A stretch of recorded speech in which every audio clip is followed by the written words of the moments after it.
America और Iran के बीच में युद्ध शुरू हुए इस 28 अगस्त को 6 महीने पूरे हो जाएंगे। लेकिन इन 6 महीनों में एक बड़ा सवाल ये कि 28 फरवरी को ईरान पर अमेरिका और इजराइल के अटैक होने के बाद में वहां के जो सुप्रीम लीडर थे अली खमेनी, उनके मारे जाने के बाद में जो 8 मार्च को नए सुप्रीम लीडर चुने गए अली खमेनी के बेटे मोज्तबा खमेनी, क्या वाकई में मोज्तबा खमेनी जिंदा है? अगर जिंदा है तो मोज्तबा खमेनी कहां है? अगर घायल है तो कहां पर हो सकते हैं? और ईरान के सिस्टम में सुप्रीम लीडर के पास में ऐसे कौन से पावर और कौन कौन से महत्वपूर्ण काम होते हैं जिसकी वजह से सुप्रीम लीडर की पोजीशन सबसे ज्यादा महत्वपूर्ण हो जाती है? अगर हम ईरान में जो 79 में जो नया इस्लामिक रिवॉल्यूशन हुआ उसके बाद में वहां के अगर सुप्रीम लीडर की बात करते हैं, सबसे पहले रोहल्ला खोमेनी वहां पर 79 से लेकर 89 तक रहे थे। उसके बाद में 89 के अंदर अली खमेनी वहां के चीफ बने थे, जो अमेरिका और इजराइल के अटैक में मारे जाने तक ईरान की कमान संभाले हुए थे। और उसके बाद में अली खमेनी के बेटे मोज्तबा खमेनी ईरान के चीफ बने। हालांकि मोज्तबा खमेनी ही बनने वाले थे, ऐसा कोई जरूरी नहीं था। और ऐसा भी कहा जाता है कि अली खमेनी खुद भी नहीं चाहते थे कि उनके बाद में वहां के जो सुप्रीम लीडर हो वो उनके बेटे बने। लेकिन जो परिस्थितियां बनी और 88 मेंबर की जो काउंसिल थी उसने 8 मार्च के दिन में मोज्तबा खमेनी को वहां का चीफ बनाया।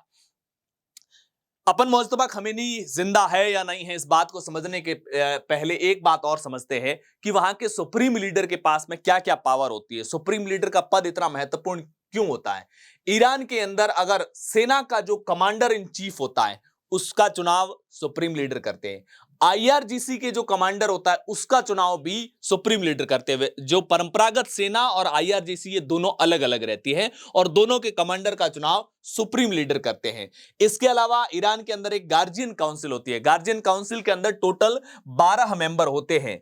उन 12 मेंबर में से 6 मेंबर का चुनाव सुप्रीम लीडर करते हैं। गार्जियन काउंसिल इंपॉर्टेंट इसलिए होती है क्योंकि वहां का अगर कोई संसद का मेंबर भी चुना जाता है, वहां पर अगर कोई राष्ट्रपति भी बनता है, वहां पर अगर किसी को इलेक्शन भी लड़ना है, वहां की संसद द्वारा पारित कानून इस्लामिक कानून के हिसाब से सही है या नहीं है, उस कानून को मंजूरी मिलनी चाहिए या नहीं मिलनी चाहिए, यह सब गार्जियन काउंसिल तय करता है। तो गार्जियन काउंसिल के 12 में से 6 मेंबर का चुनाव वहां के सुप्रीम लीडर करते हैं। मजेदार बात यह है कि बाकी के 6 मेंबर का चुनाव वहां पर जो जुडिशरी के प्रमुख होते हैं वो करते हैं। और जुडिशरी के प्रमुख की नियुक्ति कौन करता है? Supreme leader. तो गार्जियन काउंसिल की सदस्यों का चुनाव, 6 सदस्यों का चुनाव सुप्रीम लीडर करते हैं। जुडिशरी के प्रमुख का चुनाव भी सुप्रीम लीडर करते हैं और जुडिशरी ही गार्जियन काउंसिल के बाकी के 6 मेंबर का चुनाव करता है। इसके अलावा राष्ट्रपति के चुनाव होने के बाद भी वो व्यक्ति राष्ट्रपति का पद ग्रहण करे, इस बात की मंजूरी सुप्रीम लीडर देते हैं।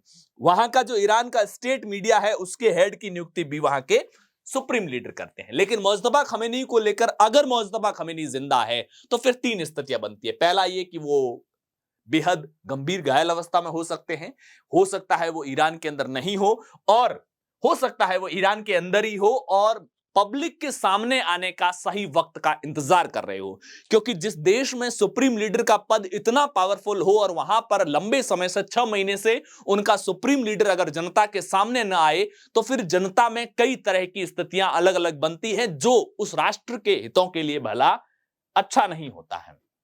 मुस्तफा खमेनी जिंदा है इस बात को लेकर के एक 8 अगस्त 2026 को एक 13 सेकंड का वीडियो सामने आया था जिसमें मुस्तफा खमेनी अपने जो धार्मिक स्कॉलर है उनके साथ में बैठे हुए चर्चा करते हुए दिखाई देते हैं। एक मेहर न्यूज एजेंसी ने इसको जारी किया था। इसको लेकर के कई तरह के सवाल उठे। ये भी कहा गया कि ये वीडियो असली है कि नहीं है, कि पुराना है या वर्तमान का समय का है, ये वीडियो किस समय का है, कहां का है, इसको लेकर के मेहर न्यूज ने बहुत ज्यादा क्लियरिटी दी नहीं थी। 9 अगस्त के अगले ही 8 अगस्त के अगले ही दिन 9 अगस्त के दिन में वहां पर जो आईआरजीसी है, आईआरजीसी के अंदर एक बसीज फोर्स करके एक विंग होती है, उसके डिप्टी चीफ ने भी ये कहा कि सुप्रीम लीडर आने वाले समय में, ये एक वीडियो है, आने वाले समय में वो पब्लिक के सामने कई मौकों पर आएंगे और अपनी बात को स्पष्ट तरीके से रखेंगे। सुप्रीम लीडर के को लेकर के एक विशेष तौर से बात वहां के जो प्रेसिडेंट है जो ईरान के राष्ट्रपति है वो लगातार अमेरिका के साथ वार्ता हो या दूसरे मौका पर भी सामने दिखते हैं। और एक खबर अगस्त 4 को छापी गई थी, वो ईरान इंटरनेशनल के द्वारा छापी गई, जिसमें यह कहा गया था कि Mojtaba Khamenei in the back seat of the car, यानी कि प्रेसिडेंट की मुलाकात करवाई गई है। उनको प्रेसिडेंट को तेहरान के एक अनजान जगह पर ले जाया गया, वहां पर एक ब्लैक शीशे की कार के अंदर प्रेसिडेंट की और सुप्रीम लीडर की मुलाकात कराई गई। लेकिन मुलाकात के समय कार के अंदर भी इतना अंधेरा था कि राष्ट्रपति को भी सुप्रीम लीडर का चेहरा दिख नहीं रहा था, और जिसकी वजह से बाद में राष्ट्रपति ने यह कहा भी कि मेरी जिनसे मुलाकात करवाई क्या वो वाकई में सुप्रीम लीडर थे। हालांकि ईरान इंटरनेशनल की खबरों को ईरान के पर्सपेक्टिव से ज्यादा सही इसलिए नहीं माना जाता क्योंकि असल में ईरान से ये मीडिया हाउस चलता नहीं है, और इसको फंडिंग भी मौजूदा जो इस्लामिक जो शासन है ईरान के अंदर उसके खिलाफ एजेंडा चलाने के लिए फंडिंग मिलती है। लेकिन एक दूसरी महत्वपूर्ण बात यह कि 10 अगस्त को ईरान के प्रेसिडेंट ने खुद यह दावा किया कि उनकी सुप्रीम लीडर के साथ में मुलाकात हुई है और अलग अलग मौकों पर मुलाकात होती भी रहती है। इन सारे दावों को अगर देखते हैं तो कई बातें स्पष्ट होती हैं। पहली बात तो यह कि अगर बार बार उनकी ये मुलाकातें हो रही है, इसका मतलब वो जिंदा तो है, तभी तो 6 महीने से ईरान का सिस्टम भी सस्टेन कर रहा है। अगर वहां का सुप्रीम लीडर जिंदा नहीं होता तो 4 दिन भ्रम में रख लेते दुनिया को, 5 दिन रख लेते, 15 दिन रख लेते, लेकिन ईरान जैसे बड़े राष्ट्र का सिस्टम 6 महीने तक लगातार चलना संभव नहीं होता है।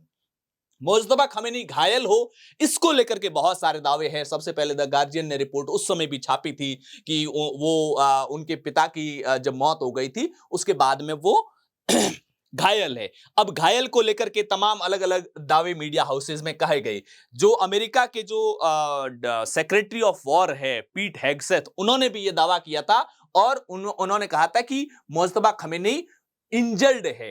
इंजर्ड कितने हैं इसको लेकर के अलग अलग दावे थे। पीट हेग्सेथ ने कहा था कि गंभीर घायल है, उनका चेहरा भी घायल है। कई मीडिया हाउस ने कई रिपोर्ट्स में यह दावा किया गया कि उनका एक पैर और एक हाथ घायल है। कई मीडिया रिपोर्ट्स में अलग अलग दूसरे भी दावे किए गए, किसी में बहुत कम घायल बताया गया तो किसी में बहुत सीवियर घायल भी बताया गया। घायल को लेकर के अलग अलग रिपोर्ट की गई। लेकिन एक सवाल यह है कि क्या घायल होने के बाद में मुज्तबा खमेनी ईरान के अंदर है या नहीं है। यह दावा इसलिए उठा क्योंकि जनवरी के अंदर भी एक रिपोर्ट छपी थी, युद्ध शुरू होने से पहले भी, जब अमेरिका और ईरान के बीच में तनातनी चल रही थी, कि जो उस समय के सुप्रीम लीडर थे अली खमेनी, उन्होंने अपना प्लान बी तैयार करके रखा है कि अगर स्थितियां ज्यादा बिगड़ी तो वो अपने 20 विश्वस्त लोगों के साथ में रूस चले जाएंगे। और इसको लेकर के उनकी रूस के साथ में वार्ता भी हुई थी, और इसी वजह से इस हमले और उनके घायल होने के बाद में यह चर्चा चली कि मुज्तबा खमेनी शायद अपना सही इलाज कराने के लिए रूस चले गए होंगे। इस तरह के दावे किए गए। हालांकि बाद में ईरान के अंदर ये अप्रैल महीने में ईरान के अंदर ही जो रूस के राजदूत थे उन्होंने इस बात का खंडन भी किया और कहा कि मुज्तबा खमेनी ईरान के अंदर ही है और वो सही सलामत है। अब सवाल यह है कि मुज्तबा खमेनी के जिंदा होने के सबूत, क्योंकि अभी तक वो पब्लिक अपीयरेंस उस 13 सेकंड के वीडियो को अगर छोड़ दिया जाए तो 6 महीने में वो पब्लिक के सामने आई नहीं है, लेकिन वो जिंदा है, इस बात के ज्यादा थोड़े से दावे इसलिए स्पष्ट होते हैं क्योंकि अगर मुज्तबा खमेनी जिंदा नहीं होते तो 28 फरवरी को इजराइल और अमेरिका के हमले और इतनी भीषण टॉप लीडरशिप के मारे जाने के बाद में जल्दबाजी में 8 मार्च को उनका चुनाव कराने की वो जल्दबाजी नहीं दिखाई जाती। हालांकि जिस काउंसिल में 88 मेंबर थे और इनका चुनाव करवाया गया था वो बिल्डिंग भी पूरी तरह से जर्जर थी और चुनाव के बीच में भी इजराइल के लगातार हमले बरकरार रहे, लेकिन आखिरकार मुज्तबा खमेनी को वहां का सुप्रीम लीडर चुना गया। दूसरा, आईआरजीसी जिस तरीके से पिछले 6 महीने से मजबूती से इजराइल और अमेरिका के खिलाफ युद्ध लड़ रही है, स्ट्रेट ऑफ हॉर्मूज को लेकर के नेगोशिएट कर रही है या अपनी स्थितियों को बरकरार रखे हुए हैं, वो भी ये दिखाते हैं कि अगर कोई लीडर नहीं होता, कोई मजबूत लीडरशिप नहीं होती तो इतना लंबे समय तक सेना अपने विरोधियों के खिलाफ नहीं लड़ पाती है और विरोधियों को भी नाकों तले चने दबाना कहना जो मुहावरा है उस तरह के हालात कर दिए थे। नाको चने चबवाना। ईरान के मजबूत फैसले जो पिछले 6 महीने में हुए, चाहे वो पाकिस्तान की मध्यस्थता से इजराइल और अमेरिका के साथ होने वाली वार्ता में जिस तरीके से मजबूत नेगोशिएशन है, वो मजबूत नेगोशिएशन तभी हो सकती है जब आपकी सुप्रीम लीडरशिप मजबूती से अपने फैसले और अपनी इच्छाओं को जाहिर कर पा रही हो, तभी वो टीम जो होती है वो नेगोशिएशन टेबल पर उतनी मजबूती से नेगोशिएशन। मिलिट्री में पिछले 6 महीनों में जितने बड़े बदलाव हुए हैं, मुज्तबा खमीनी के करीबियों का प्रमोशन होना या दूसरे टॉप कमांडरों की जो अदला बदली हुई है उसको लेकर है, राष्ट्रपति के जिस तरीके से एक के बाद एक लगातार बयान आए, ये वो प्रमुख बातें हैं जो ये स्पष्ट करती हैं कि मुज्तबा खमीनी जिंदा है, वो फैसले ले रहे हैं, उनका दिमाग पूरी तरह से स्वस्थ है। बस कंफ्यूजन इस बात पे है कि वो घायल कितने हैं, कंफ्यूजन इस बात पर है कि उनका इलाज ईरान के अंदर ही चल रहा है वो या रूस में है। इन बातों को लेकर के अलग अलग तरह की चर्चाएं हैं। हालांकि इन चर्चाओं के बाद में पहली बार मुज्तबा खमीनी कब जनता के सामने आते हैं और ईरान के शासन का भविष्य क्या होगा, ये आने वाले समय में देखना होगा। आपकी क्या कुछ राय है कमेंट बॉक्स में जरूर बताइएगा। चैनल पर पहली बार आए हैं तो चैनल को सब्सक्राइब कीजिएगा। शुक्रिया।